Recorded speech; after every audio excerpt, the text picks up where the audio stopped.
Today we're reading Jeremiah chapters 14 through 17.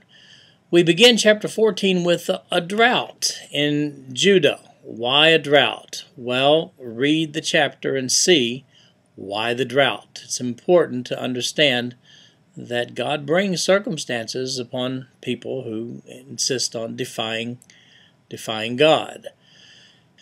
There's no turning back now. That's the theme of Jeremiah chapter 15. Not even famous personalities from the past like Moses and Samuel, according to verse 1, can thwart the judgment of God on Judah. I mean, it's set in stone because of their wickedness. Jeremiah in chapter 15 then complains about his working conditions. These people, my own people, don't like me, Jeremiah complains. And then God's doom and gloom message intensifies in chapter 16. Finally, a promise of restoration we see in chapter 16. Then we, in chapter 17, learn that the people of Judah, big-time sinners, their sin was indelibly written on their hearts. The metaphor used here of the iron pen with the diamond tip paints them as deeply entrenched in their God-rejecting, idolatrous ways.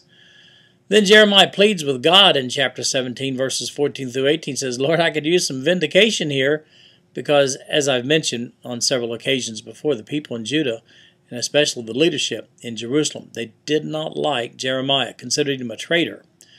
But then we have another tough job for Jeremiah at the end of chapter 17.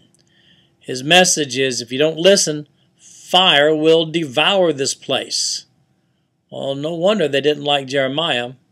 He always had bad news. Why? Because they sinned, because they defied God. Well, that's today's reading. See you tomorrow.